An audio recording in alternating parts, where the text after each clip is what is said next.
Agora na 106 FM, mensagens gravadas dos cultos do CI. Ministério Evangelismo Sem Fronteiras. Na Heitor Liberato 1326, Itajaí. Na 106 FM Gospel. Amém? Graças a Deus. Você que trouxe Bíblia, abre ela comigo. Lá em Mateus capítulo 5. Mateus 5. Amém? Todos acharam? Verso 1. Vendo as multidões, Jesus subiu ao monte e se assentou. Seus discípulos aproximaram-se dele, e ele começou a ensiná-los, dizendo: Bem-aventurados os pobres em espírito, pois deles é o reino dos céus. Bem-aventurados os que choram, pois serão consolados. Bem-aventurados os humildes, pois eles receberão a terra por herança. Bem-aventurados os que têm fome e sede de justiça, pois serão satisfeitos. Bem-aventurados os misericordiosos, pois obterão misericórdia. Bem-aventurados os puros de coração, pois verão a Deus. Bem-aventurados os pacificadores, pois serão chamados filhos de Deus. Bem-aventurados os perseguidos por causa da justiça, pois deles é o reino dos céus. Bem-aventurados serão vocês quando por minha causa os insultarem, os perseguirem e levantarem todo tipo de calúnia contra vocês. Alegrem-se e regozijem-se, porque grande é a sua recompensa nos céus, pois da mesma forma perseguiram os profetas que vieram antes de vocês. Amém? Você pode orar junto conosco?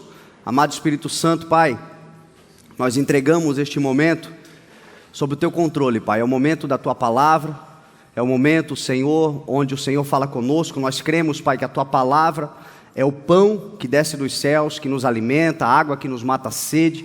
Senhor, é a instrução que precisamos, é lâmpada para os nossos pés, é luz para o nosso caminho. Deus, nós queremos viver, Pai, um novo tempo sobre as nossas vidas. Cremos, Deus, que a Tua palavra ela tem o poder de transformar a história da todo aquele que crê no Teu nome, Senhor Jesus. Cremos, Senhor, que a Tua palavra pode nos levar além, pode nos fazer romper. Por isso, Pai, só fique aqui neste momento aquilo que for da Tua palavra. Só fique aqui neste momento, Deus, aquilo que é verdade. Senhor, que o Teu nome seja exaltado em nosso meio. E que tudo, Senhor, seja para a glória e honra do Teu nome. Em nome de Jesus. Amém. Graças a Deus. Amém? 1 Tessalonicenses 5, verso 20 e 21 diz: Não desprezem as profecias, mas ponham todas elas à prova e fiquem com aquilo que é bom. Não apaguem o espírito, diz no verso 19, e não tratem com desprezo as profecias. Profecia é aquilo que fala do teu futuro, é aquilo que fala de um tempo em que o Senhor fará algo maravilhoso na sua vida. A Bíblia diz que aquele que profetiza assim o faz para encorajar, consolar e edificar a vida daqueles que ouvem. Eu estou começando a palavra falando sobre isso, porque a mensagem que eu quero trazer hoje para você é uma mensagem profética. É uma palavra sobre um ciclo, uma fase, um novo momento do Senhor para a sua vida em nome de Jesus. Onde um ciclo, quem sabe, de choro, de dor, de lamento, de derrota, de frustração, vai ser quebrado hoje. Um novo ciclo do Senhor começa hoje sobre a sua história. Você crê na palavra do Senhor? Então, aguce os seus ouvidos. Preste muita atenção em tudo que for dito. Coloque tudo que for dito à prova. Eu te aconselho, te oriento, a depois dessa mensagem, se o Espírito de Deus falar com você, se despertar aquela curiosidade, você vai procurar na Bíblia os fatos que eu vou citar aqui, que você analise tudo e fique com aquilo que é bom para você, aquilo que é importante para você. Tenha um pouco de paciência, talvez hoje, de manhã, pela manhã, nós acabamos pregando, né? Acabei falando mais do que normalmente falo, então te peço paciência. Talvez a mensagem ela se estenda um pouquinho, não muito, não se preocupe que eu não vou falar 2 horas, até porque nem posso, a minha garganta não vai me permitir, mas Talvez eu passe um pouquinho além do tempo que normalmente a gente prega a palavra. Vou tentar correr no tempo necessário, mas no tempo que normalmente a gente vai. Mas preste atenção. Analise tudo que nós vamos falar. Porque eu creio que hoje começa um novo ciclo de vitória para a vida do povo de Deus. Um ciclo, uma nova fase do Senhor para as nossas histórias. Deus trabalha através de ciclos. Primeira coisa que eu e você precisamos entender: Deus faz tudo em nossas vidas através de ciclos. A sabedoria popular já entendeu isso e diz que a vida é como uma roda gigante. Não é verdade? O mundo dá voltas. Uma hora a gente está bem, outra hora a gente está mal. Uma hora a gente está por cima, outra hora a gente está por baixo. A vida é feita de fases.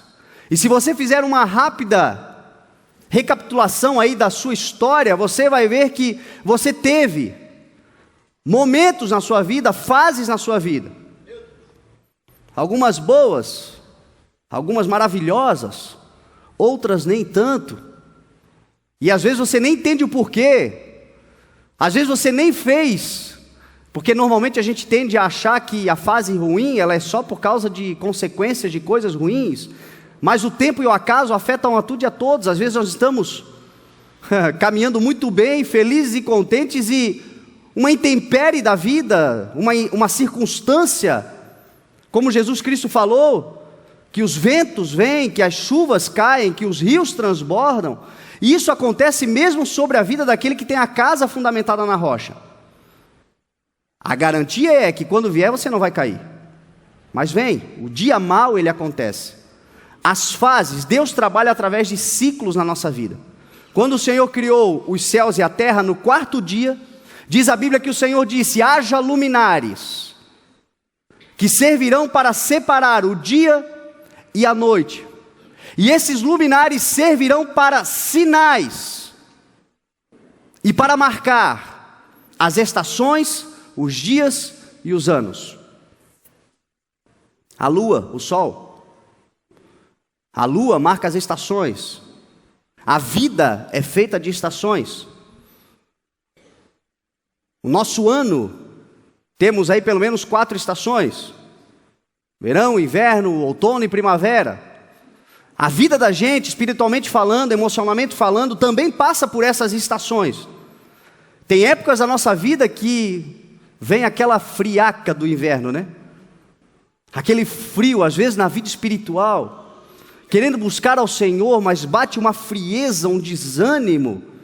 Parece que a gente vai ficar ali perdido naquela situação. Às vezes é um outono onde cai todas as folhas, não há frutos. Às vezes é um verão quente demais, muito calor, dificuldades. Só que também há a primavera, e nós estamos num mês onde a primavera vai começar. A primavera é o tempo da frutificação, a primavera é o tempo do florescer, a primavera é o tempo onde todas as sementes que você plantou, elas vão germinar, elas vão dar fruto, seja na área emocional, seja na área financeira, seja na área espiritual, aonde quer que você semeou, diz a palavra do Senhor, se você não desanimar, no tempo certo você colherá, e o tempo da colheita é a primavera, em nome de Jesus. Estamos entrando neste tempo maravilhoso, um tempo do florescer de Deus, um tempo da nova estação do Senhor sobre as nossas vidas. Foi Deus quem estabeleceu ciclos e estações. Salomão, o homem mais sábio que pisou na terra depois de Jesus Cristo, obviamente, Deus disse que a ninguém deu sabedoria, nenhum homem deu sabedoria como deu a Salomão. Salomão, em Eclesiastes capítulo 3, ele escreve do verso 1 ao 17, um texto falando só sobre estações, só sobre o tempo. E ele entendeu e nos ensinou dizendo que há um tempo determinado para todo o propósito de Deus debaixo da terra. Tempo de chorar, tempo de sorrir, tempo de plantar, tempo de colher o que se plantou, tempo de guerra, tempo de paz, tempo de felicidade, tempo de tristeza. A vida é feita de ciclos e há um tempo determinado para todas as coisas. Salomão aprendeu com seu pai Davi, que no Salmo 104 disse: a lua marca as estações, e o sol sabe quando deve se pôr. Davi, o maior rei da história de Israel, aquele que é o amado pelo povo de Israel, até os dias de hoje, foi amado em sua época, é amado pela igreja. O Senhor viu em Davi um homem segundo o seu coração. Davi era um adorador, Davi era um guerreiro, Davi foi um grande rei, Davi cresceu, Davi deu certo. O seu nome significa o amado. Jesus Cristo escolheu Davi para a raiz de Jessé, a raiz de Davi, para vir e pisar os seus pés nessa terra. Ele viveu grandes coisas na sua vida. Só que até mesmo Davi, para chegar aonde ele chegou, ele viveu as fases, os propósitos de Deus e os tempos que o Senhor determina para cada um de nós, para chegarmos ao lugar onde o Senhor tem para a nossa vitória. Davi nasceu para o estrelato, mas a verdade é que ele viveu muito tempo no anonimato. E quando eu digo estrelato, eu não estou falando de mim mesmo, eu estou falando do que Paulo escreveu em Filipenses capítulo 2, quando ele diz que nós somos uma geração que vivemos no meio de uma sociedade, de um povo, de um tempo corrompido e depravado, mas nós, no meio dessa sociedade corrompida e depravada, devemos brilhar como estrelas do universo. Olha para o teu irmão e diz: você nasceu para brilhar, meu irmão. Você nasceu para ser estrela. É que o mundo corrompe tudo. O diabo vem e lê isso, porque o diabo lê a Bíblia mais do que os crentes. E aí ele lê isso e ele diz: espera aí que eu vou corromper tudo. Aí ele pega e coloca sinônimo de estrela, o artista da televisão. Sinônimo de estrela é aquele famosão, aquela famosona, que aparece na televisão, tem a vida que tiver, mas basta ter notoriedade. Estes são as estrelas. Não, meu irmão. Para o Senhor, estrela é você que trabalha de sol a sol. Estrela é você que faz o possível para manter-se justo e íntegro diante de uma geração corrompida na presença do Senhor. Estrela é você que, apesar de tudo isso, ainda muitas vezes é humilhado pelos governos, pelas autoridades, mas mantém o seu coração íntegro. Ainda tem que orar pelos inimigos, ainda tem que abençoar os que te amaldiçoam, ainda tem que orar pelas autoridades, quando a gente sabe que muitas delas estão botando a mão naquilo que nós estamos trabalhando para conquistar. Você, estrela, é o que diz a palavra de Deus sobre a sua vida. Davi nasceu para o estrelato, mas a verdade é que ele viveu muito tempo, ou boa parte da sua vida, no anonimato. Eu estava estudando a história cronológica de Davi, e a Bíblia diz que Davi, no 1 Samuel capítulo 16, a Bíblia começa a contar a história de Davi. Por jesuicidência, eu creio, coincide com o capítulo 16, os estudiosos dizem que Davi, quando foi ungido pelo profeta Samuel, ele tinha aproximadamente 16 anos de idade. E você, quem sabe, conhece a história ou não conhece? Davi era um menino que cuidava, era o caçula da sua casa, estava cuidando de ovelhas, estava fazendo o seu trabalho, a Bíblia não diz, mas dá a entender pelo Salmo 51, quando Davi escreve, dá a entender que Davi, até os 16 anos de idade, sofria uma certa rejeição da sua família. Tanto é que quando Jessé chama os seus filhos para o banquete, Samuel já havia mandado um WhatsApp para ele, já havia: olha, você prepara aí os seus filhos, que hoje eu vou na sua casa, vamos sacrificar. E aí Jessé corre e prepara todo mundo. Ele tinha filhos que estavam no exército, alistados, mas estavam todos. Jessé deu um jeito de colocar todos na casa, menos Davi. Davi não estava. Davi estava cuidando das ovelhas do seu pai. Talvez por esquecimento, talvez por rejeição, talvez até mesmo porque, quem sabe, foi convidado e disse: não pai, eu não, deixa eu aqui na humildade. Não, a história não diz, mas dá a entender. Mas ele tinha cerca de 16 anos de idade e estava envolvido com algo. Para vivermos o grande Deus na nossa vida, nós devemos nos envolver com alguma coisa que de fato vale a pena. Nós devemos ser fiéis, ainda que ao pouco, porque diz a palavra do Senhor que quando nós somos fiéis no pouco, sobre o muito o Senhor nos colocará.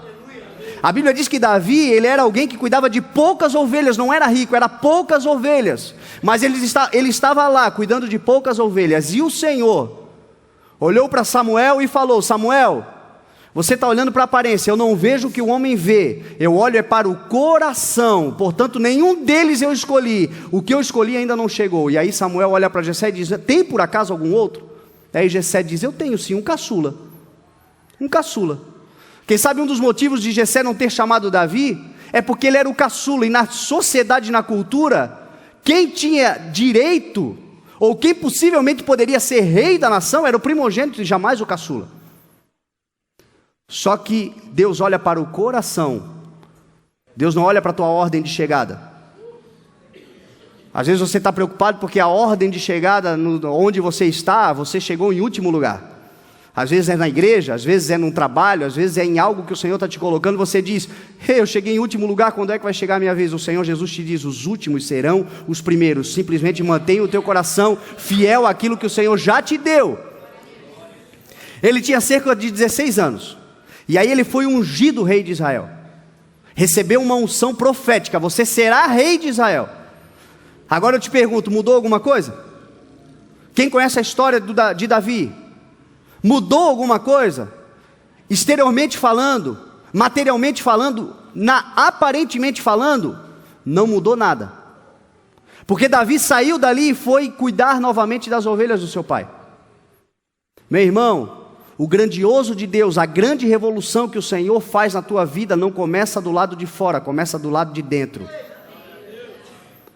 Ninguém viu, só que a Bíblia diz que no momento em que Samuel unge Davi, naquele momento, o Espírito de Deus se apodera de Davi, ele nunca mais foi o mesmo. Demorou a aparecer, demorou as pessoas notarem, demorou, porque a revolução começa do lado de dentro. O Espírito Santo de Deus vai começar uma grande revolução, quem sabe na vida de alguns aqui hoje. Ela vai começar pelo lado de dentro. As pessoas vão demorar a entender, as pessoas vão demorar a aceitar, as pessoas vão demorar a crer naquilo que o Senhor está fazendo, mas chegará um tempo onde vai florescer. Exteriormente todos saberão que o Senhor começou, só que ele começou a obra muito antes disso. Davi tinha 16 anos. E aí os estudiosos acreditam que quando ele enfrentou o gigante Golias, ele estava com 23 anos de idade. Um ciclo. Antes de ele enfrentar Golias, a Bíblia diz que ele foi contratado pelo rei Saul. Porque Saul era um homem que o Senhor tinha se afastado dele, era um rei que não tinha mais a unção do Espírito de Deus sobre a sua vida. E um espírito maligno atormentava a vida de Saul, a Bíblia diz, ainda no capítulo 16, e quando aquele espírito maligno atormentava a vida dele, ele ficava louco, e aí um dos seus conselheiros disse: eu conheço um homem, que sabe falar bem, que tem boa aparência, que é valente, que é guerreiro, e o Espírito de Deus está com ele, Davi, filho de Jessé. E aí Saul manda chamar Davi, e Davi tinha um dom que eu e você temos. Davi utilizava-se desse dom. Nós muitas vezes não utilizamos o dom, o presente que o Senhor nos deu, a virtude de sermos adoradores. A adoração bota para correr o mal que se levanta contra a tua vida. A tua adoração, quando as coisas começam a acontecer contrárias à tua vontade, quando coisas malignas muitas vezes vêm para destruir a sua vida, atrapalhar o propósito de Deus na sua vida ou na sua casa, ou na vida de pessoas que você conhece, a sua adoração tem poder para mudar a história, porque onde o Espírito de Deus está, onde a luz chega, as trevas têm que sair. Adoração. Por isso eu quero fazer um parênteses aqui. Tome muito cuidado com o que você escuta. Preserve os seus ouvidos em relação às músicas que você ouve. Entenda uma coisa: Música é adoração, seja ela qual for. A música foi feita nos céus antes da terra existir. Antes do Senhor criar a terra, antes do Senhor criar tudo que existe na terra, a música já foi criada nos céus, a música foi criada para adoração. Por isso a música tem um poder de influência tão grande sobre nós. Se você pegar e ouvir aquele sertanejão, aquela moda de traição, sabe? Sertanejo, a maioria dos sertanejos é tudo traição, né? Não sei quem traiu não sei quem, pegou não sei o quê, e virou uma bagunça, uma salada, ninguém é de ninguém. Se você começa a ouvir esse tipo de música, qual é o resultado? Você vai começar a ficar desconfiado. Daqui a pouco você está desconfiado que a mulher está traindo, que o marido está traindo, está desconfiado de todo mundo. Porque a música tem poder de influência. Se você ouve uma música que te dá, que ela é triste, que ela é uma música para baixo, você fica deprimido. Se você ouve uma música feliz, você fica alegre.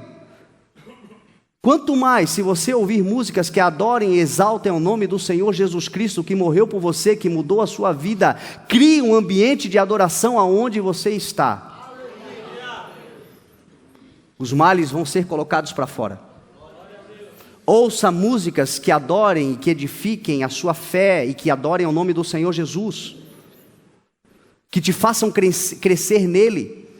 E você vai ver que muita coisa que hoje está dando problema na sua vida vai ser colocado para correr. Foi isso que Davi fez, e a Bíblia diz que quando Davi tangia a sua harpa, o espírito maligno que se apoderava de Saul botava em retirada, saía em retirada. Com os 23 anos então, o que os estudiosos dizem, ele enfrentou o gigante Golias. Um ciclo da sua vida, um tempo na sua vida onde ele agora vai estar diante daquilo que vai transformar a sua história em relação ao seu anonimato. Davi, até o gigante Golias, ele era alguém que, conhecido por alguns, valente guerreiro, boa aparência, sabia se comunicar bem, todos aqueles que tinham relacionamento com ele viam que o Espírito de Deus estava com ele. Entretanto, ele foi ungido para ser rei de Israel e a grande maioria não o conhecia, mas agora o seu enfrentamento, o gigante que ele vai enfrentar, vai mudar a sua história, vai torná-lo conhecido a Israel. E ele só enfrentou esse gigante porque quando Saul olhou para ele e disse: olha, você é só um rapaz, enquanto esse homem é um guerreiro valente desde a sua mocidade. Davi olhou para Saul e disse assim: Senhor, Saul, rei, não se preocupe com isso, porque eu posso enfrentar esse incircunciso e filisteu. Quem é ele para se levantar contra o Deus do exército de Israel? Eu posso enfrentar porque outras vezes eu já enfrentei adversários difíceis. Quando eu cuidava das poucas ovelhas do meu pai, ursos, leões, vinham contra elas, e quando eles vinham contra elas, eu ia até eles e tirava a ovelha da boca desses leões, desse urso, e quando eles se viravam contra mim, eu enfrentava eles e aniquilava eles. Então, se o Senhor pôde me dar livramento no meio da boca do leão e do urso, o Senhor também me livrará desse gigante incircunciso e filisteu. Sabe o que eu quero dizer com tudo isso? Que todas as adversidades da sua vida que você enfrentou até aqui estão te preparando para o grandioso de Deus que ainda virá para a sua vida.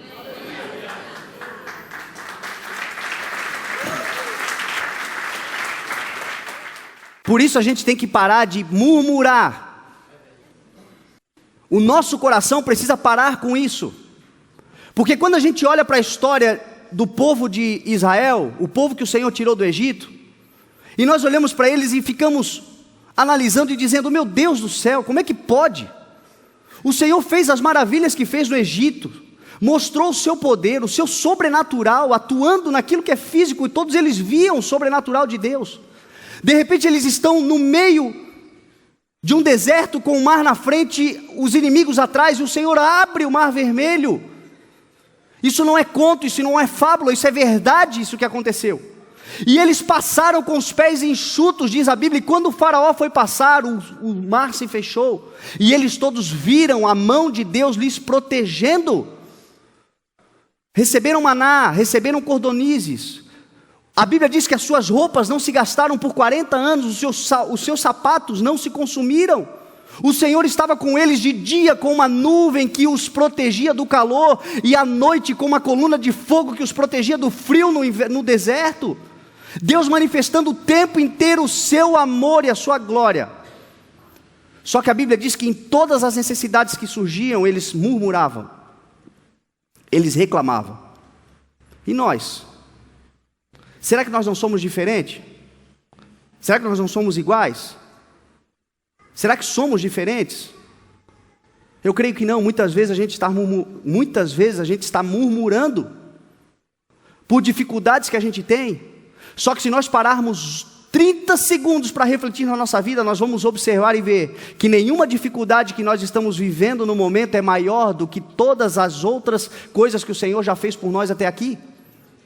Por todos os livramentos, por todos os cuidados, por todas as proteções, por todas as bênçãos que o Senhor já tem nos dado e já nos deu. Isso significa que Ele está cuidando de nós, apesar de situações adversas acontecerem. Creia no Senhor, mantenha o teu coração grato ao Senhor, porque Ele não vai deixar você se perder no meio da caminhada. Não vai. Esses dias nós estávamos aqui na teologia e o professor Adão usou um exemplo muito interessante sobre isso. Ele disse, às vezes a gente olha, para ver como a gente é murmurador, às vezes a gente olha para a pia cheia de louça suja e começa a murmurar, meu Deus do céu, quanta sujeira, quanta louça, só que a gente se esquece que a louça só está suja porque tinha comida, porque tinha alimento. Então olha como a gente murmura, olha como a gente reclama. Às vezes reclamamos porque esse carro, porque só dá problema, porque só incomoda, porque tem que pagar isso, pagar aquilo. Só que graças a Deus, porque o Senhor nos deu. Quantas vezes nos livrou da chuva? Quantas vezes nos livrou de problemas? Quantas vezes aquilo que o Senhor já nos deu, seja grato por aquilo que o Senhor já deu, e coisas maiores o Senhor ainda tem para a sua igreja, mesmo no tempo de adversidade. Quem aqui ama o Senhor? Todas as coisas cooperam para o bem daqueles que amam ao Senhor e foram chamados de acordo com o seu propósito. Ainda que seja neste momento difícil de entender, o Senhor está ensinando algo. O Senhor ensinou Davi. Davi, quando enfrentava o leão, quando enfrentava o urso, ele não fazia ideia do que era. Ele não sabia que lá na frente ele ia enfrentar o Golias. Ele entendeu no dia que o Golias surgiu, ele entendeu, agora sim.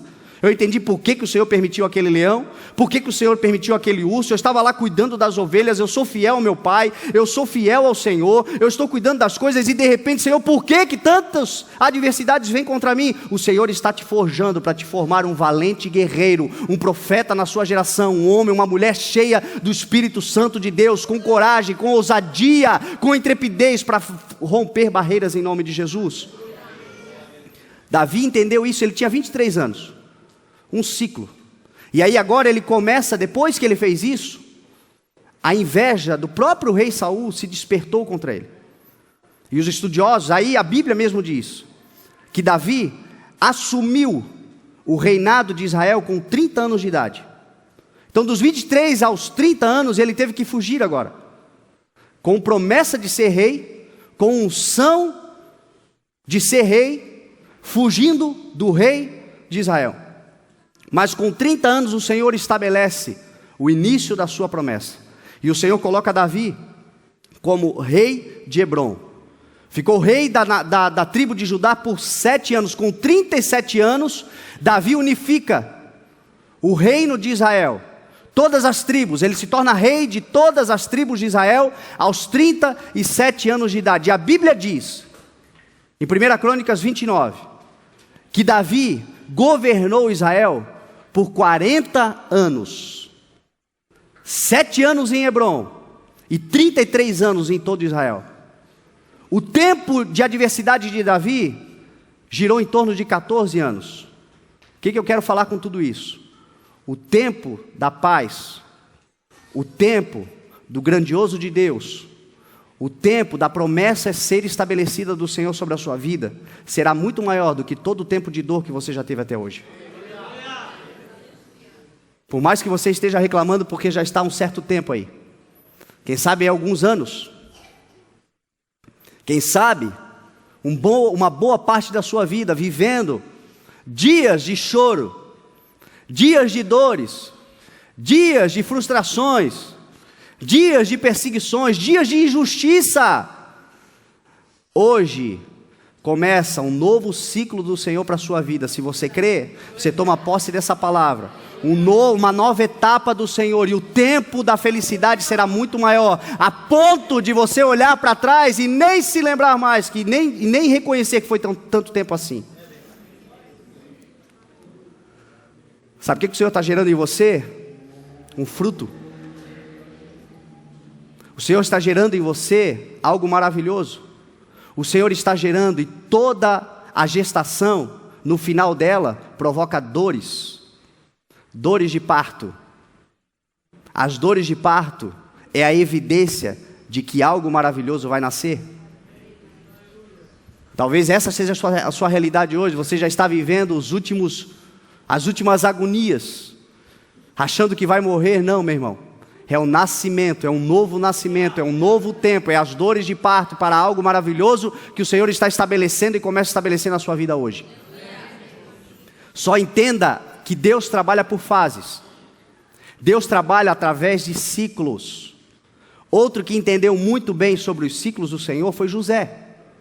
José, no capítulo 37 até os 51, se eu não estou equivocado, de Gênesis, a Bíblia conta a história de José. E a Bíblia diz que com 17 anos José sonhou que seria governo. Sonhou que seria um governante. Não sonhou aonde seria. Deus não mostrou para ele em que lugar ele exerceria, mas disse que ele seria. Essa é uma grande dificuldade que nós temos. Porque o Senhor na nossa vida, Ele nos faz uma promessa. Ele nos diz, olha, você chegará aqui. Só que você está lá.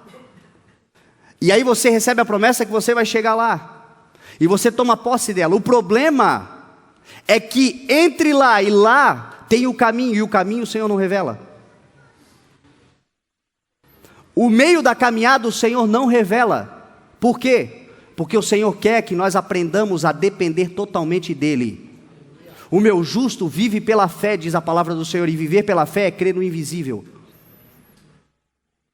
A Bíblia diz, quando os dias forem bons, aproveite-os. Quando forem maus, considere-os. Porque o Senhor faz tanto um quanto o outro, para impedir que o homem saiba alguma coisa sobre o seu futuro.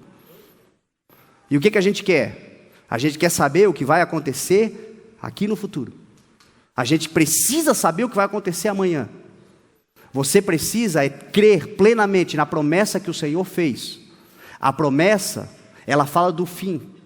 A promessa fala de onde você vai chegar. Agora, entre onde você vai chegar e aonde você está agora tem uma longa caminhada. Nessa longa caminhada você vai caminhar com o Senhor por fé e não por vistas.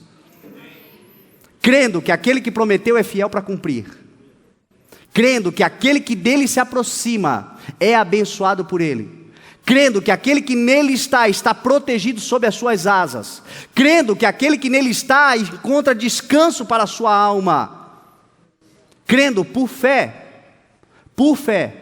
vivendo por fé. Este é um grande entendimento que nós devemos ter. José, ele recebeu essa promessa. E ele creu a certo ponto que os seus irmãos venderem ele como escravo não matou o sonho dele. Ele parar dentro de um poço, o seu sonho não foi aniquilado. Ele ir como escravo para o Egito, viver na casa de Potifar, o seu sonho não foi interrompido. De lá ele foi para uma cadeia, diz a Bíblia, e injustamente foi preso e passou anos dentro daquela cadeia. Só que nada disso foi capaz de interromper o sonho de Deus na sua vida. Porque nada nem ninguém pode parar aquilo que o Senhor começou na sua vida. Nada nem ninguém pode interromper o sonho de Deus na sua vida, só se você não quiser. Só se você não crer. E tem gente que está parando os sonhos de Deus na sua vida porque alguém olhou para ele e disse, não, você não pode. Você não deve. Você não tem capacidade. Você não vai dar certo. Você não vai ser ninguém. Às vezes são pais e mães que lançam maldições sobre a vida dos seus próprios filhos. Que tudo isso seja quebrado hoje em nome de Jesus. Você vai dar certo. Você nasceu para ser vencedor e há uma categoria acima ainda dos vencedores. É mais do que vencedor em Cristo Jesus, é o que te diz a palavra do Senhor. Viver uma vida plena e cumprir todos os dias que o Senhor escreveu para você no seu livro antes de qualquer um deles existir. É uma palavra de Deus para a sua vida. José entendeu isso, e José viveu por isso. Diz a Bíblia que aos 30 anos de idade, ele é levado diante do faraó, e o faraó teve um sonho, e no sonho o faraó sonhou com estações, sonhou com ciclos do Senhor. E José, quando interpretou, ele não precisou ter uma revelação divina, o céu se abriu, a Bíblia não diz que um anjo apareceu e falou com ele. A Bíblia simplesmente diz que ele disse, o faraó, você teve um sonho, e o seu sonho fala de anos. Por quê? Porque José entendia os ciclos do Senhor. José entendeu, porque seguia lá Gênesis capítulo 1, verso 14, que os luminares marcam as estações, dias e anos, e ele entendeu e disse, faraó, você não teve nada mais do que um sonho que fala de um tempo. As 7 vacas gordas, as 7 espigas gordas que você sonhou são 7 anos de prosperidade. E as 7 vacas magras e as 7 espigas magras que comeram as vacas gordas e as espigas magras são 7 anos de fome na terra. Então, faraó, você precisa levantar alguém que durante esses 7 anos cumpra um propósito de guardar, de reter, de economizar tudo aquilo que a terra vai produzir nos 7 anos de fartura, para que nos 7 anos de fome, a fome não atinja essa terra. E aí diz a Bíblia que aos 30 anos de idade, o faraó olhou para José e disse, quem mais eu poderei fazer isso, a não ser você, que a quem o Senhor revelou. E a Bíblia diz que ele é colocado como governador do Egito. E a Bíblia diz, lá no final da sua história, no capítulo 50 ou 51 de Gênesis, a Bíblia diz que José viveu 110 anos de idade, de vida, e viu a terceira geração dos seus filhos. A terceira geração dos seus filhos. Sabe o que é isso? O tempo da felicidade é muito maior, será muito maior do que o tempo da dor. O que Deus tem para você é muito maior do que o tempo em que você está sofrendo. Você só precisa crer que o Senhor está com você e ficar firme neste momento, porque um novo ciclo começará na sua vida. Gideão também, diz a Bíblia que o povo se esqueceu do Senhor. O povo, o mesmo povo que eu estou falando para você que saiu do Egito, e tudo que Deus fez na vida deles, eles se esqueceram do Senhor. E por se esquecerem do Senhor, começaram a adorar outros deuses, começaram a viver a vida da sua própria maneira, começaram a desprezar o que Deus fez nas suas vidas, começaram a desprezar a prosperidade que Deus havia dado, começaram a viver pelos seus próprios entendimentos, e a Bíblia diz que por causa disso Deus entregou eles a 7 anos de fome, 7 anos de perseguição pelo povo midianita, 7 anos, e diz a Bíblia que o povo empobreceu tanto, que clamou ao Senhor. Talvez seja isso que esteja acontecendo com a nossa nação. Eu te faço uma pergunta. A nossa nação é uma nação abençoada por Deus, naturalmente falando. Uma nação que tem fontes de riquezas, uma nação que tem o petróleo, que tem água, os maiores reservatórios de águas do planeta para alimentar gerações, dar de beber a gerações e gerações, estão no Brasil. O solo do Brasil é um solo abençoado pelo Senhor. A nação brasileira, o povo brasileiro é um povo abençoado pelo Senhor. E por que nós estamos sofrendo tanto? Por que nós estamos sofrendo tanta perseguição? Por que nós estamos sofrendo com tanta corrupção? Por quê? Quem sabe é porque nós precisamos voltar o nosso coração para o Senhor. E nos voltarmos de todo o coração para o Senhor. O nosso país, ele é conhecido lá fora, não porque o Senhor é o Deus da nossa nação. É isso. É conhecido como a nação do samba. A nação do carnaval. A nação da imoralidade sexual. Aqueles que vêm lá de fora, vêm para o Brasil porque aqui encontram sexo fácil. É isso que o povo lá fora pensa de nós. É isso que lá fora é anunciado sobre nós. É isso que nós exportamos. Você já viu o cinema brasileiro? Quando você vê o cinema de Hollywood, o que você vê no cinema de Hollywood? Eles exportam o poder americano, o poder militar americano, bélico americano, a riqueza. Todos os filmes acontecem em Nova York, acontecem em Los Angeles, tudo sempre mostrando aquilo que de melhor a nação tem em nós. Central do Brasil, tropa de elite. E ainda morremos de orgulho, porque estamos exportando a miséria, a pobreza, estamos exportando a iniquidade, estamos exportando o pecado, estamos exportando a imoralidade. O carnaval brasileiro, as novelas brasileiras são as que mais rodam o mundo com toda essa porcaria que nós estamos vendo. Babilônia é o nome agora da nova novela. Olha o que nós estamos exportando. E aí nós nos perguntamos por que é que nós estamos sofrendo tanto quanto nós estamos sofrendo. É um tempo da igreja se levantar para clamar ao Senhor. Mais do que a igreja se levantar para clamar ao Senhor, é um tempo, da igreja colocar o rosto no pó para suplicar e dizer: Senhor, tenha misericórdia de nós.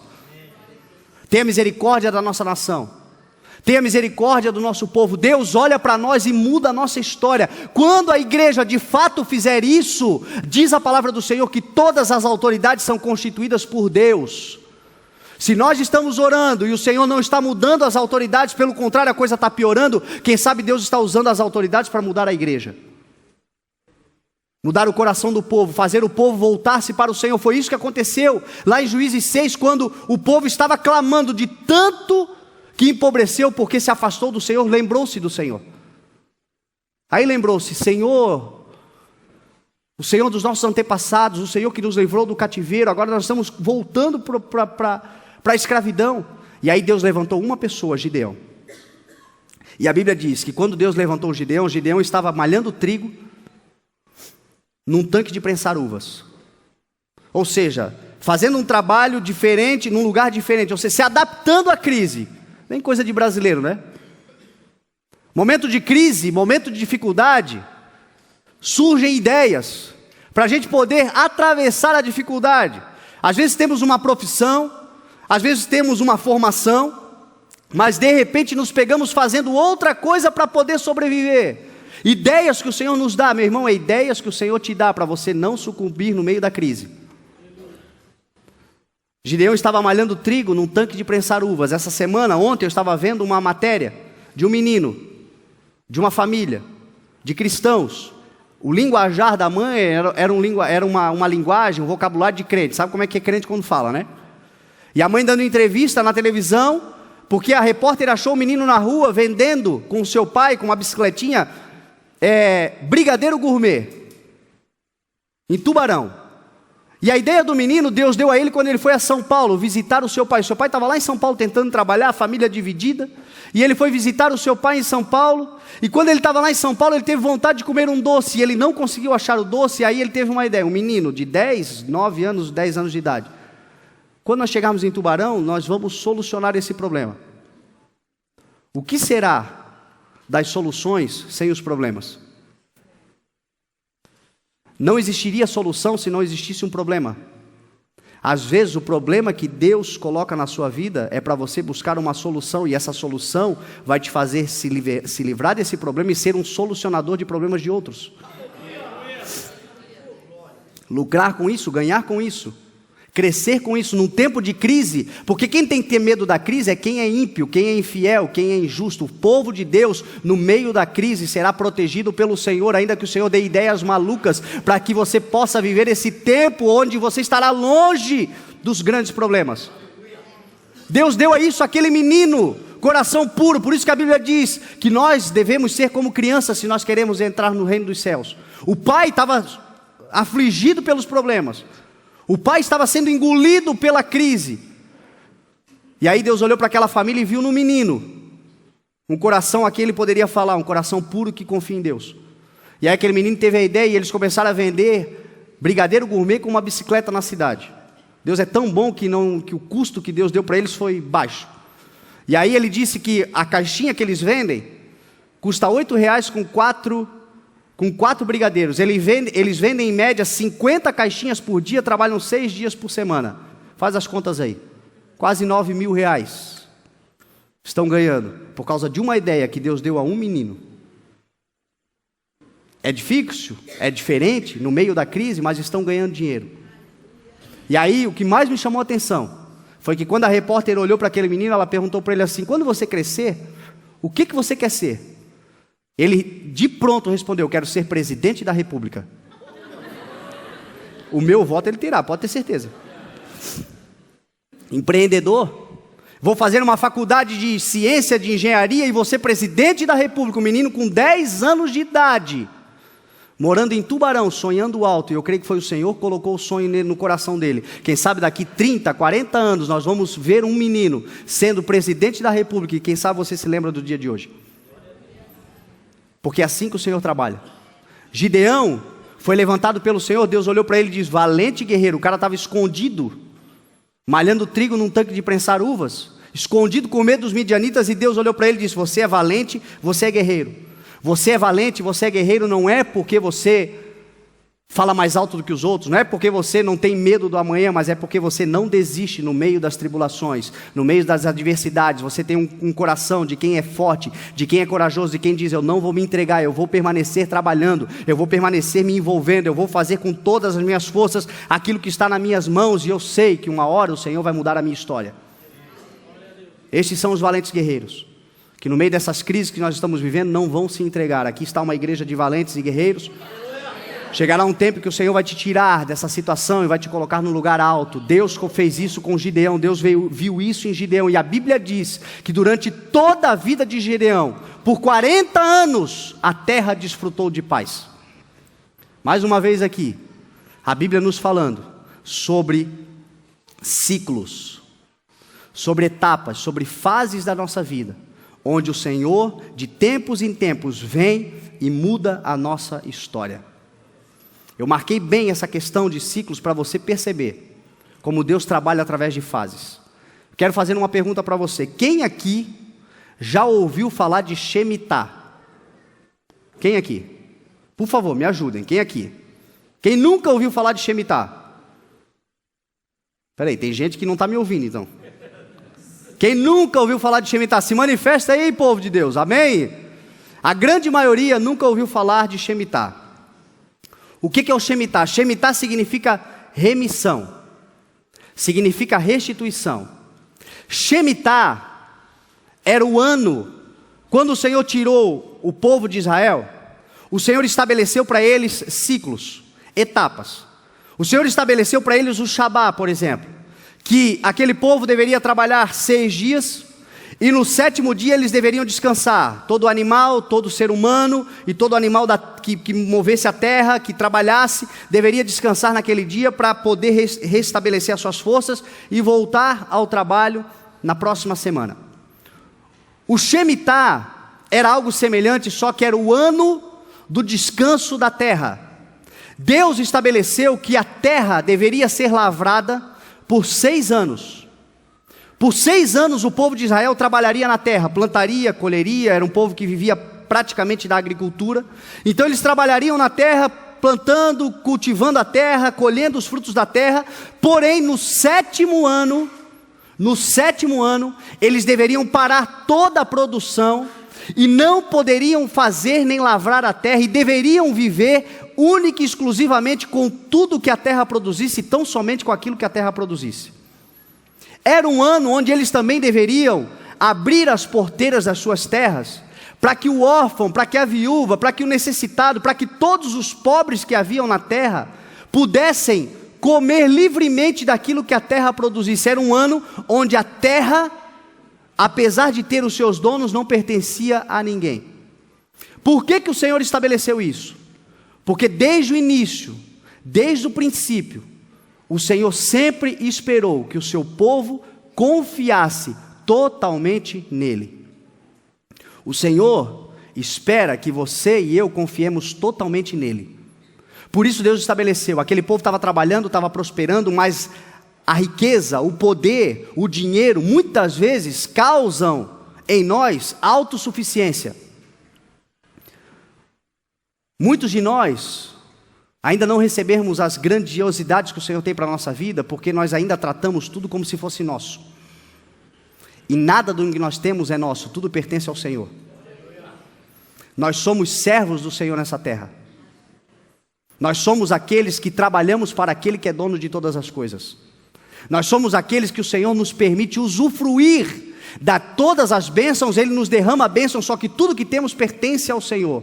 Enquanto não entendermos que a nossa família pertence ao Senhor, que os nossos negócios pertencem ao Senhor, que a nossa empresa pertence ao Senhor, que a nossa vida totalmente pertence ao Senhor, nós nunca viveremos o grande de Deus.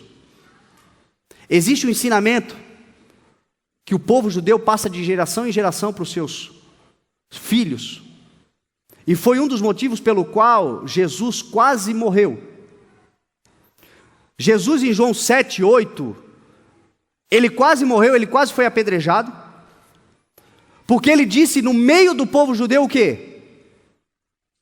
Antes de Abraão nascer, eu sou. E o eu sou é algo muito sério para o povo judeu. Por isso que eles pegaram pedras e quase mataram Jesus. Jesus era o Filho de Deus, só Ele poderia dizer eu sou, porque o eu sou é um símbolo do poder de Deus e do nome de Deus. Quando o Senhor chamou Moisés na sarça ardente, Moisés perguntou, tá Senhor, você quer que eu vá lá, que eu liberte o povo do meio do faraó, mas e aí, quando perguntarem quem é que me mandou, o que eu digo? O Senhor disse para ele, diga que o eu sou te enviou. Há poder neste nome, o nome do Senhor. Ele é aquele que é todo poderoso, diz a sua palavra. Ele é. Quando Jesus disse eu sou, o povo disse, como assim tu é? Tu é um filho do carpinteiro. Eu sou, somente o Senhor pode dizer. Porque o povo judeu, ele nunca conjuga o verbo ser e o verbo ter. É o povo mais abençoado da terra, é o povo que o Senhor derrama bênçãos sem medidas, é o povo que tem a promessa do Senhor de serem abençoados em tudo que fizerem, e você e eu temos essa promessa sobre a nossa vida também, porque a Bíblia Sagrada diz que aqueles que pertencem a Cristo, nasceram de Cristo, são descendentes de Abraão e herdeiros segundo a promessa. Então a mesma promessa que está sobre a vida deles está sobre a nossa vida. A diferença é que eles não dizem eu sou e eu tenho. E nós gostamos muito de dizer eu tenho, é meu, eu sou, eu consegui. Eles reconhecem que eles são mordomos do Senhor em tudo que fazem. Eu não tenho filhos. O Senhor me confiou filhos para que eu cuide desses filhos, e um dia, diante do Senhor, eu apresente contas daqueles filhos que o Senhor me concedeu a confiança de cuidar. Muda tudo. E a Bíblia diz, os filhos são herança do Senhor, um presente que Ele nos dá. Eu não tenho uma empresa, o Senhor me confiou um negócio para eu cuidar, para eu multiplicar, para as coisas acontecerem, mas para que o reino de Deus seja promovido, vou me alimentar dela, vou crescer dela, vou realizar sonhos através delas, mas sobre todas as coisas ela não pertence a mim, ela pertence ao Senhor. Nem a própria vida, diz a Bíblia, pertence a nós, somos um sopro do Espírito dentro de nós. Se amanhã a misericórdia do Senhor não nos alcançar, nós não levantaremos, porque tudo que temos, diz a palavra do Senhor, pertence a Ele. Dele, por Ele e para Ele são todas as coisas. Então isso muda tudo. Então esse povo, eles entenderam isso, e o Shemitah estabelecia isso sobre a vida deles. Só que tem algo mais interessante do que tudo isso, que é esse princípio que eu quero falar. O Shemitah era um ano de cancelamento de dívidas. Era um ano onde havia perdão entre os irmãos. Era um ano onde havia liberação. Onde aqueles que te deviam, onde aqueles que erraram com você, onde qualquer coisa que fizeram contra você, no ano de Shemitah, no 7º ano, você liberava. Era um ano onde, se houvesse escravo no meio do povo, eles também eram liberados, para que todos tivessem de novo uma nova oportunidade de começar uma nova vida. Esse é o maior ensinamento. Deuteronômio, eu não vou ler porque nós não vamos ter tempo. Guarda aí, anota aí, Deuteronômio capítulo 15. Chega em casa, você lê o texto completo de Deuteronômio capítulo 15. Você vai ver que o ano de Shemitah era um ano onde o povo liberava, o ano onde o povo perdoava, o ano onde o povo dava a todos os seus irmãos a oportunidade de começar de novo. Era um ano onde o povo se consertava com Deus. Era um ano onde o povo se arrependia dos erros que cometeram até ali, e naquele momento, até ali, eles tinham a oportunidade de se arrepender, de se alinhar, de consertar a sua vida no altar com o Senhor e começar um novo ciclo de Deus sobre a sua vida. E aí talvez você me pergunta, tá bom, pastor, e o que isso tem a ver comigo? O que isso tem a ver com a nossa vida? Isso tem a ver com algo muito interessante. Hoje, dia 13 de setembro de 2015, é um ano onde finda-se o Shemitah.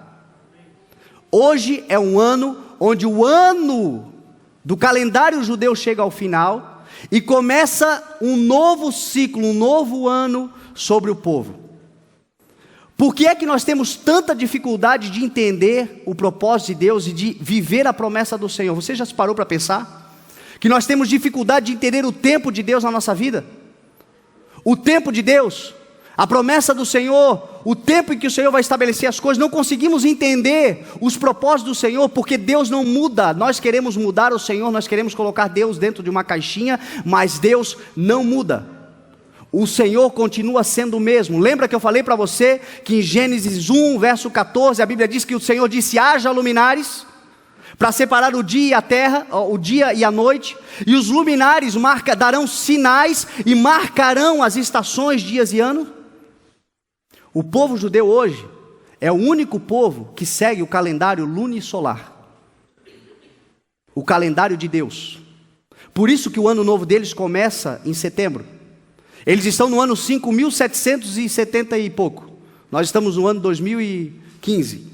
E eles seguem um calendário lunar. Nós seguimos o calendário gregoriano, que foi inventado por um papa chamado Gregório II.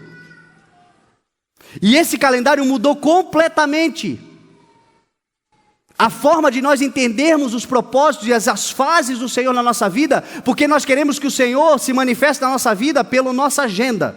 Você abre o computador e diz assim: Senhor, hoje é 31 de dezembro, o meu ano vai mudar, e eu determino que a partir do 1º de janeiro a vida continua, a vida vai mudar completamente. Aí a gente faz um monte de superstição, um monte de voto, tem gente que pula ondinha. Da dia 15 de janeiro ele já está desesperado: meu Deus, não mudou nada, não aconteceu nada comigo. É porque Deus atua no tempo dele. Deus é o soberano, é nós que devemos nos alinhar com o propósito de Deus e não ele com o nosso. E o povo judeu é abençoado porque eles entenderam isso e eles não se desviaram disso. Eles vivem.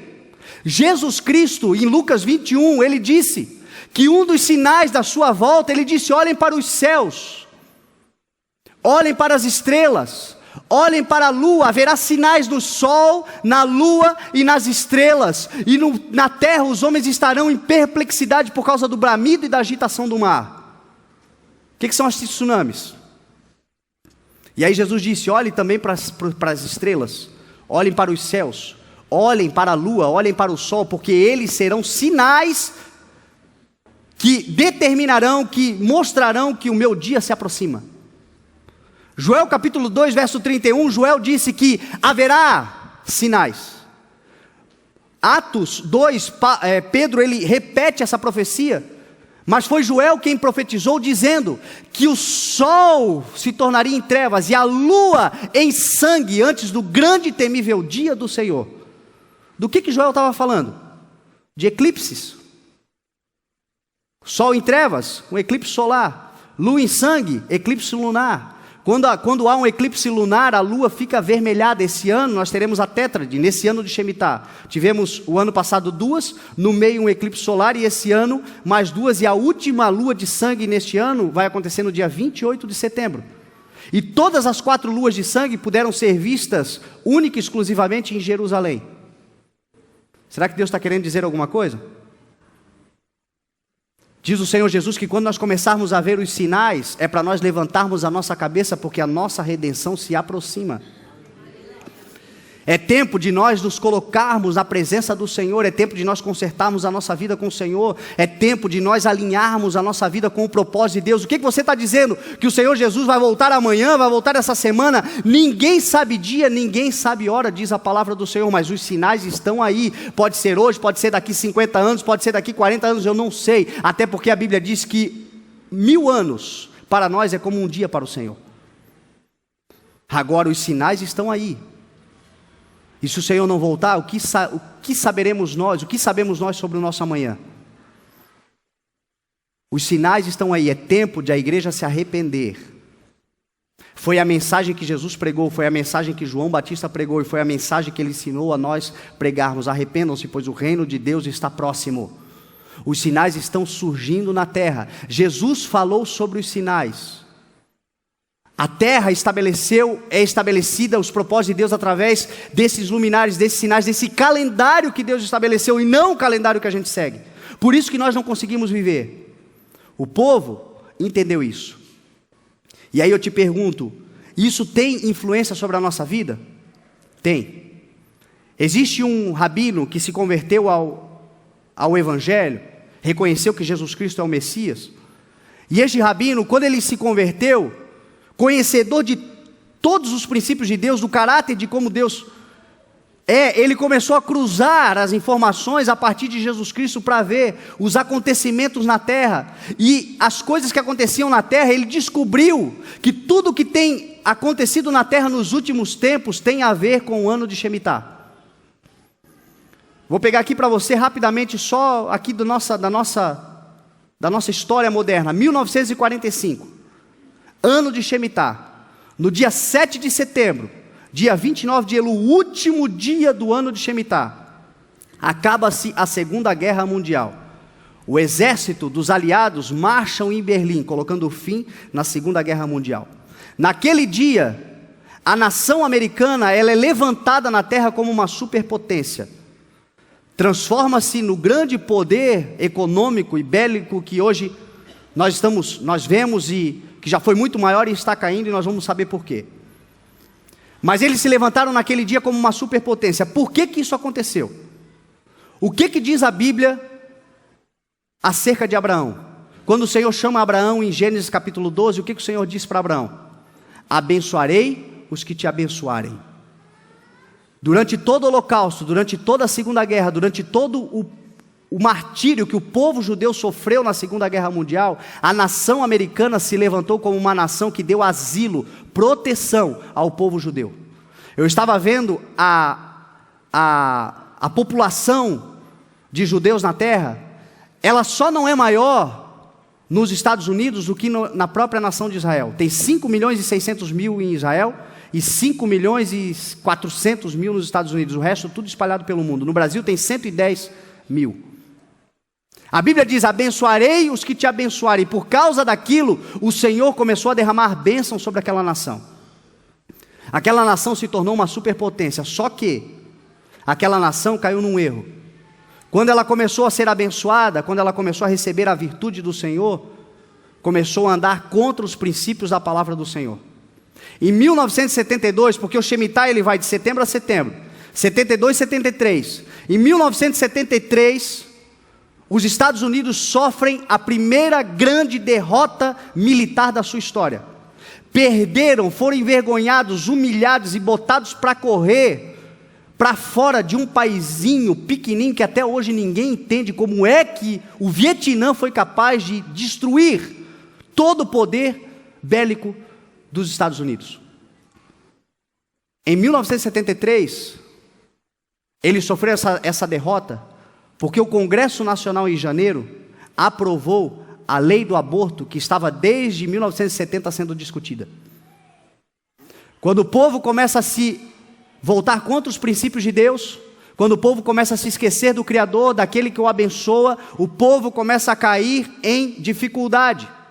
Em 1973 eles sofreram a primeira derrota. Agora vamos dar um salto na história. 11 de setembro de 2001, o que aconteceu em Israel, nos Estados Unidos? Queda das Torres Gêmeas. O que é torre? Torre é o símbolo do orgulho do homem. Torre é o símbolo do poder do homem. Desde Babel, desde lá de Babel, o homem tem o desejo de criar torres para mostrar o seu poder. As nações da terra, todo ano, uma nação é uma briga com a outra para ver quem é que vai construir o prédio mais alto do mundo. Qual será o prédio mais alto? Até que se toque o céu. O World Trade Center era o símbolo do orgulho econômico americano. E no dia 11 de setembro, ano de Shemitah, aquele prédio é atacado e aquele prédio cai. Uma coisa interessante, em 1945, ano de Shemitah, Segunda Guerra Mundial, surgiu a ideia de construir o World Trade Center. Em 1966, ano de Shemitah, o prédio começaram a construir. Em 1973, ano de Shemitah, terminaram a construção. Em 2001, ano de Shemitah, o prédio caiu. Será que o Senhor está querendo dizer alguma coisa? Será que o Senhor está querendo nos dizer algo? Naquele dia, a bolsa fechou. No dia 17 de setembro, dia 29 de Elul, um dia como hoje, a bolsa abriu. E naquele dia a bolsa caiu 7% e caiu 644 pontos percentuais, a maior queda da bolsa até então. Passaram-se 7 anos, 2008, ano de Shemitah. Novamente, o mercado americano sofre um grande colapso. Por que eu estou falando dos Estados Unidos? Porque o mundo hoje é globalizado, meu irmão. Tudo que acontece lá reflete em nós aqui. Quando aconteceu a crise de 2008, o presidente Lula foi para a televisão dizer que era só uma marolinha, lembra? Essa marolinha tem gente afogada até hoje.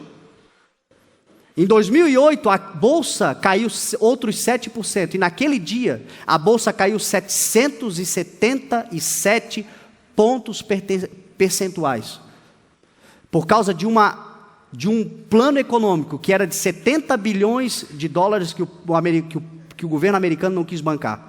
Olha aqui o número 7, parece que Deus está querendo nos ensinar alguma coisa. Parece que Deus está querendo nos mostrar alguma coisa. Brasil, vamos trazer aqui para o Brasil. Nós estamos vivendo um tempo de crise, ano de Shemitah. O ano passado, você lembra quando Israel foi atacado pelo Hamas? Quando começaram a lançar bombas contra Israel? Quando o Hamas, aquele grupo terrorista que fica na Palestina, começou a atacar Israel, Israel começou a se defender. O que aconteceu com a nossa nação? A nossa presidente da República foi lá na ONU discursar a favor do Hamas. O que diz a Bíblia? Abençoarei os que te abençoarem e amaldiçoarei os que te amaldiçoarem. Em 1947, 47 ou 49, quando o Estado de Israel foi criado na ONU, empatou entre os prós e os contras, e um brasileiro chamado Oswaldo Aranha deu o voto de Minerva, concedendo a Israel o direito bíblico e profético que o Senhor tinha liberado, que a palavra do Senhor dizia que eles voltariam para sua terra. Deus usou um brasileiro, Oswaldo Aranha, para votar o voto de Minerva, dando direito de Israel voltar para sua terra. O que aconteceu de 1949 até aqui? O povo brasileiro, os maiores crescimentos da nossa nação, os maiores investimentos, as maiores conquistas que nós tivemos nesse tempo. Mas nos últimos dias nós estamos sofrendo, porque o nosso coração está se voltando contra o relógio de Deus, o propósito de Deus, o tempo de Deus. O Senhor está preparando a igreja. O Senhor Jesus voltará para o arrebatamento, para trazer, para levar a uma igreja que será arrebatada, e chegará um dia onde nós nos uniremos como um grande exército do Senhor para libertar o povo dele, o povo de Israel, das mãos dos seus inimigos e opressores. Por isso que a Bíblia diz que nós devemos orar pela nação de Israel. Por isso que a Bíblia diz que nós devemos orar pelo povo de Israel. Por isso que a palavra do Senhor diz que nós devemos buscar a oração por eles. Agora, o que tem a ver o Shemitah conosco? O Shemitah é remissão, o Shemitah é restituição ou juízo. É uma palavra ambígua que tem dois sentidos. É juízo para aqueles que se voltam contra o Senhor, é juízo para aqueles que vivem uma vida fora do propósito de Deus, é um novo ciclo que vai começar de problemas na vida daqueles que são infiéis ao Senhor, daqueles que tratam a palavra com desprezo, a profecia com desprezo, os sinais com desprezo, mas é também um tempo de celebração para todo aquele que durante esse tempo de dor tem permanecido fiel no Senhor. Eu te pergunto, de que lado você está? Talvez a tua vida, os últimos dias, os últimos tempos, os últimos momentos da sua vida tenham sido momentos de dores, momentos de choro, momentos de tribulações, mas eu digo para você que hoje começa um novo ciclo do Senhor sobre a sua história. Mais um detalhe interessante. A cada 7 Shemitahs, 7 vezes 7, 49. Entrava-se o 50º ano, e o 50º ano era chamado de ano de jubileu. O jubileu era o ano de total perdão de dívidas.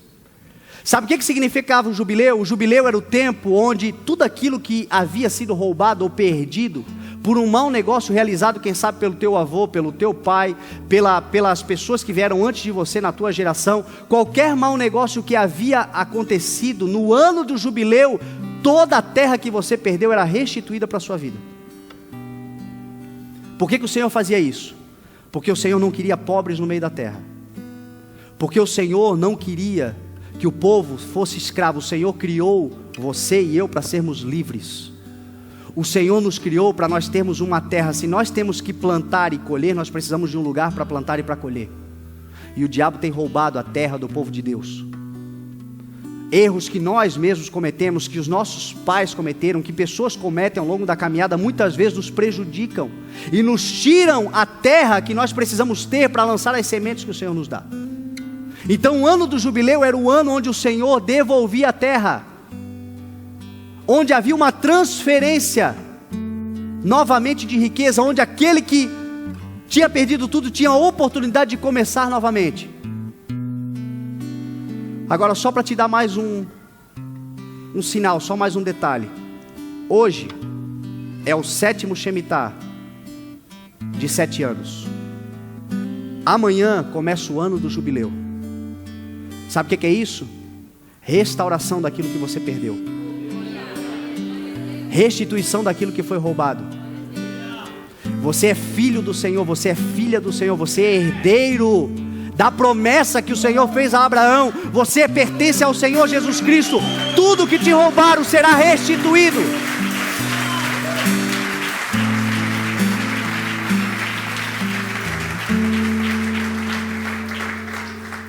Por que eu preguei Mateus capítulo 5? Porque Jesus, em Mateus capítulo 5, eu li o texto porque o texto fala de início ao final de uma mudança de ciclo, de uma mudança de fase. Diz a Bíblia que Jesus viu as multidões. Ele está olhando o tempo. O dia 29 de Elul significa que o rei está na terra. Significa que o Senhor está olhando as multidões. Significa que o Senhor está olhando o seu povo. E diz a Bíblia que o Senhor, quando olhou as multidões, subiu ao monte e começou a ensinar os seus discípulos. Hoje o Senhor está ensinando discípulos aqui nesse lugar.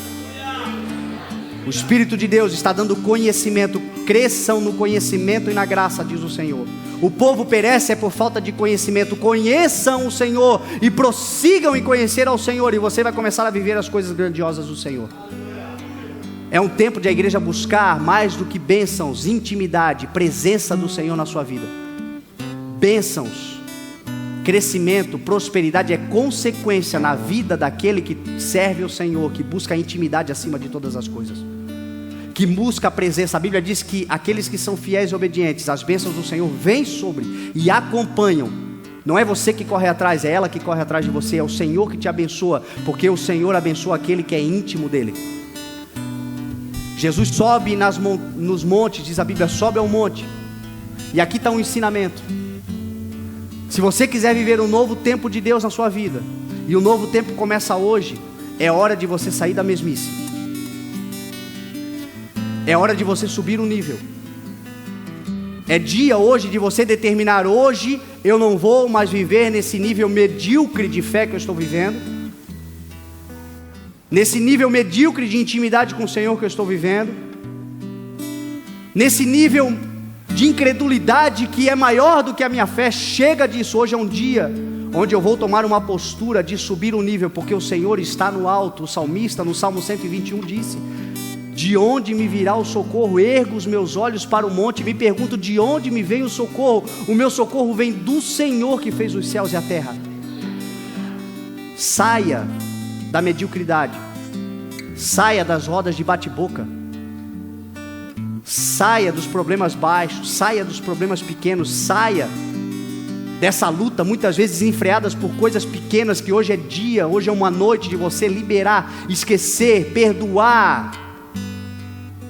gente que está amargurada, gente que está sofrendo, gente que está perdendo as coisas porque está agarrado em coisas transitórias, quando o que o Senhor tem para você é eterno.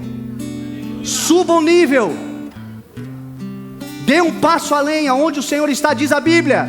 Paulo escreve: tudo que for lícito, tudo que for nobre, tudo que for verdadeiro, tudo que for de boa fama, tudo que for digno de louvor, pensem nessas coisas. É para olhar para cima. Em Colossenses 3, 1 e 2 ele diz: mantenham os seus olhos no alto, porque é no alto que o Senhor Jesus está, à direita do Deus Todo-Poderoso. Olha para cima, busque o alto. E aí você vai começar a ver as coisas numa dimensão diferente. Jesus sobe no alto e ele começa a liberar uma palavra profética para o povo, dizendo que um tempo de mudança, um tempo de ciclo chegou na vida daquele povo. Esse tempo chega hoje na sua vida. Jesus disse: bem-aventurados os pobres em espírito, porque deles é o reino de Deus.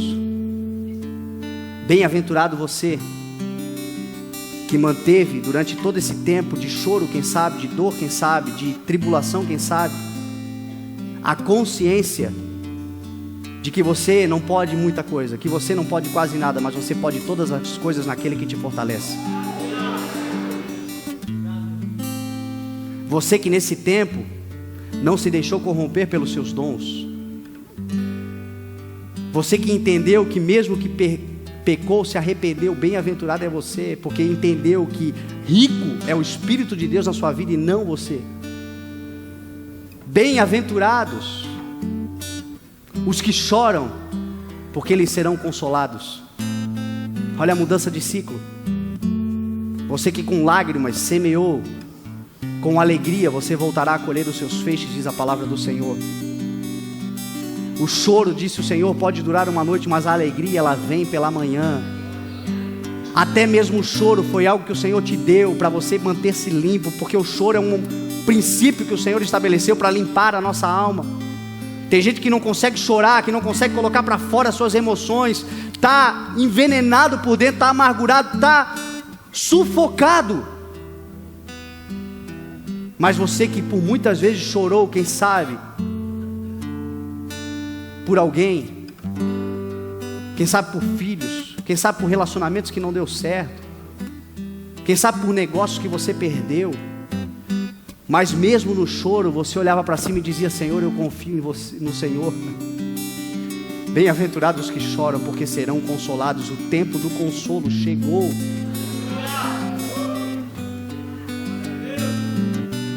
Bem-aventurados os humildes, porque eles receberão a terra por herança.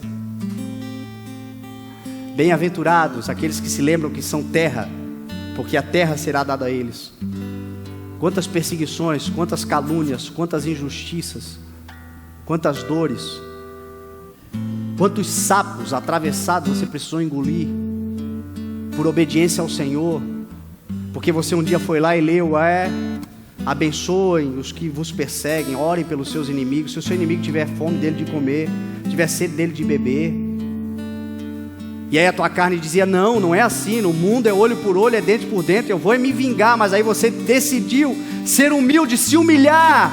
A humildade antecede a honra. Aqueles que foram humilhados serão exaltados pelo Senhor. Bem-aventurados os humildes que nesse ciclo passaram com seu coração no Senhor. A terra será dada por herança. Você crê nisso que eu estou pregando para você? Está chegando um tempo sobre a terra onde nós veremos uma transferência. Transferência de poder, transferência de riqueza. Não pense que a riqueza acabou, porque o dono de toda a riqueza é o Senhor. A fonte é ilimitada. O que está acontecendo é uma transferência. O dono da terra está na terra, e ele está olhando e observando aqueles que são ímpios. Diz a palavra do Senhor que o ímpio trabalha para entregar na mão do justo. Meu irmão, não precisamos ir muito longe. Olha para a nossa cidade. Olha para o que está acontecendo na nossa cidade. Por que não foi o ano passado? Por que não foi outro ano? Por que justamente agora, nesse período final de Shemitah, Pessoas que nós olhávamos e considerávamos intocáveis, sabendo que tudo estava errado, e nós dizíamos: Senhor, como é que pode um negócio desse? Quantas vezes, quem sabe, você se fez essa pergunta: Deus, por quê? Eu estou aqui trabalhando, eu estou aqui fazendo o possível, eu estou fazendo o meu melhor, e eu estou vendo pessoas fazendo tudo errado, e essas pessoas estão aí andando bem, comendo bem, usufruindo da vida, parece que nada lhes atinge. Como, Deus? Eu não entendo. O que Jesus diz? Bem-aventurados os que têm fome e sede de justiça, pois eles serão satisfeitos.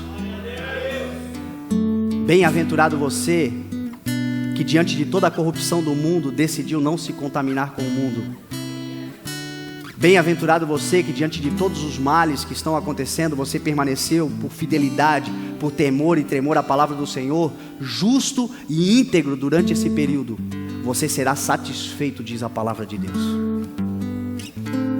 Bem-aventurados os pacificadores, porque eles serão chamados filhos de Deus. Quem tem que ter medo agora num tempo de Shemitah é o fofoqueiro,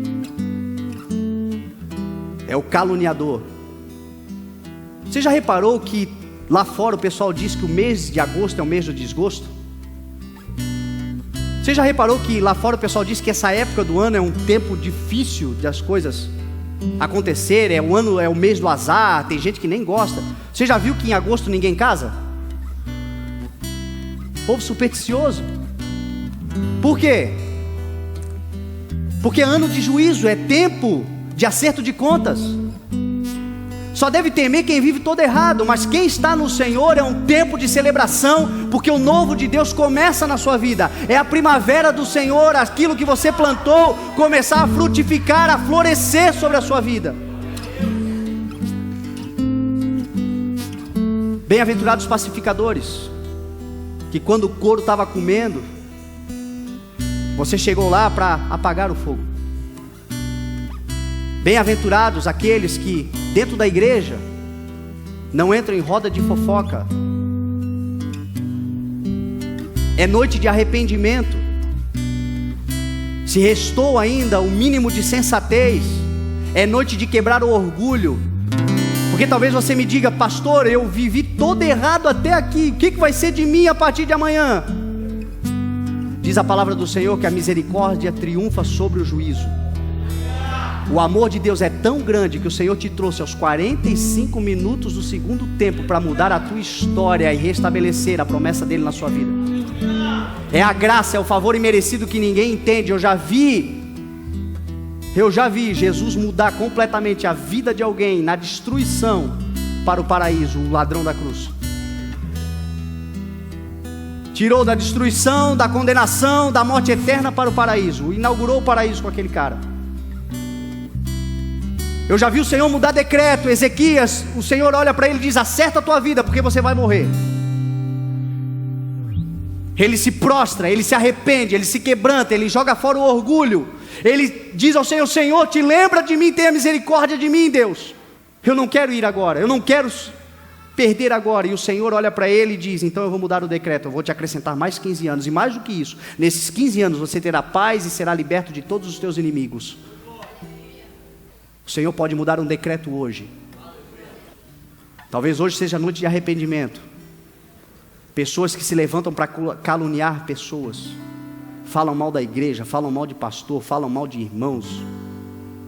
A Bíblia diz que a língua tem poder sobre a vida e sobre a morte. Aqueles que a utilizam comerão do seu fruto. É uma noite hoje de você dizer: Senhor, purifica os meus lábios.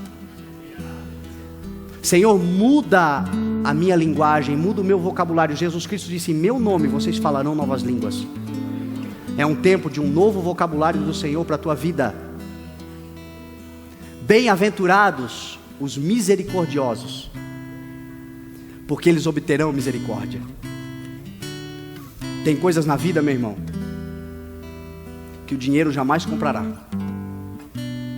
E não importa quanto você tenha, não importa quanta influência você tenha, não importa quem você é, um dia, com todo o teu poder, com toda a influência, com todo o dinheiro, com tudo que você conquistou, dizendo eu tenho, eu sou, como nós pregamos, um dia você dependerá da misericórdia de alguém. E a Bíblia diz que haverá juízo sem misericórdia para quem não foi misericordioso. Misericórdia. Nós estamos vivendo aqui um exemplo muito interessante. O menino Gabriel, filho do Júnior, o menino que está com leucemia, e nós estamos vendo uma comoção que já está tomando proporções mundiais para doadores de medula, para salvar a vida daquele menino. Aqui na igreja vários irmãos doaram. Essa comoção está acontecendo por quê? Misericórdia. Não é dinheiro, não é poder econômico, é misericórdia de Deus sobre a vida daqueles que dedicaram uma vida sendo misericordiosos a outros. Sabe o que é misericórdia? É colocar o teu coração na miséria do outro. Sabe o que é misericórdia? É você olhar para a dor do outro, para a miséria do outro e colocar como se fosse sua e dizer: olha, você vai sair daí, eu não queria estar na condição que você está, e como eu não quero para mim o que eu não quero para os outros, eu vou te ajudar a sair daí. Você que tem sido misericordioso, você que tem ajudado pessoas, você que tem plantado e de repente você diz: Senhor, faz parte de mim, eu sou misericordioso, mas por que na minha vida as coisas não acontecem? O tempo do Senhor, o ciclo de Deus vira hoje na sua vida. É remissão para a sua vida. É uma noite para você que tem se permanecido fiel ao Senhor. É uma noite para você celebrar e se alegrar. É uma noite para você encher o teu coração de expectativa, porque um novo tempo do Senhor, eu falei para você no início da mensagem, ouça com atenção, não despreze, põe à prova e fique com o que é bom. Diz a palavra do Senhor, para nós confiarmos no Senhor, e nós seremos sustentados.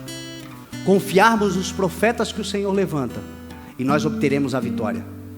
A palavra hoje é profética, a palavra hoje é para aquele que crê. A palavra hoje é para aquele que toma posse dela e diz: Senhor, hoje eu quero celebrar. Ou, Senhor, hoje eu quero me consertar. Se você tem alguém para perdoar, perdoa hoje, meu irmão. Não perca essa oportunidade. Se você tem alguém para liberar, libera hoje. Libera hoje o teu coração. Se tem algo que você perdeu e você está batalhando, correndo atrás, esquece hoje, deixa para lá, porque o Senhor tem muito mais. Hoje é a oportunidade de você se alinhar com o Senhor. Se você chegou aqui nessa noite hoje, quem sabe todo atravessado espiritualmente falando, todo errado, hoje é a oportunidade de você dizer: Senhor, eu cheguei, obrigado pela tua misericórdia, Deus, conserta a minha vida, Senhor. Eu entrego a minha vida a Ti, Senhor, para que hoje, Senhor, a partir de agora, a minha vida pertença totalmente ao Senhor e eu viva pelos Teus propósitos e não mais pela minha vontade. Essa é a oportunidade hoje. Quero te convidar para ficar de pé.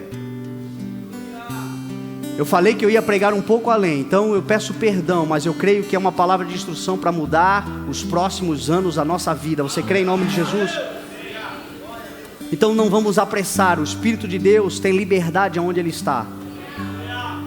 Não saia sem a bênção sacerdotal.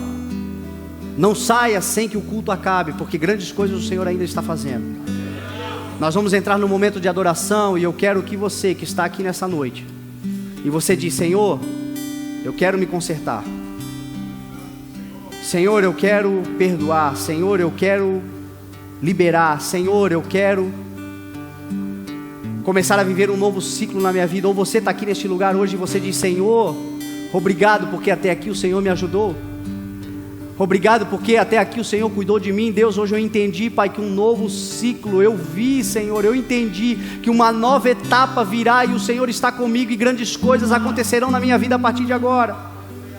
E eu quero Te adorar, eu quero Te exaltar, Senhor, eu quero até mesmo, Senhor, Te pedir perdão, porque quem sabe durante essa trajetória algumas vezes eu pequei por incredulidade, por imaturidade, por inexperiência. Senhor, é no nome do Teu Filho Jesus Cristo que nós nos reunimos aqui. O princípio e o fim, o alfa e o ômega, o Rei Senhor dos senhores, o Verbo, aquele que nos envia o seu Espírito Santo. Senhor, reunidos no nome do Teu Filho Jesus Cristo, nós clamamos, Pai, tem misericórdia de nós, tem misericórdia da nossa nação, Senhor. Olha para o Brasil, Deus, olha para as famílias, Senhor, no Brasil, olha para a Tua igreja, Senhor. Que seja quebrado, Deus, o ciclo da perdição, da maldição, da miséria, da vergonha, da humilhação. Que comece hoje, Deus, uma nova etapa na vida da Tua igreja, uma etapa de santidade,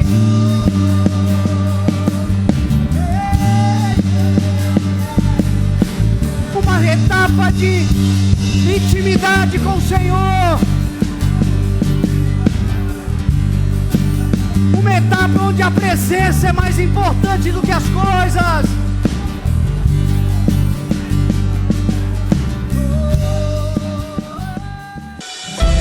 Você ouviu mensagens gravadas dos cultos do CI. Ministério Evangelismo Sem Fronteiras. Na Heitor Liberato 1300.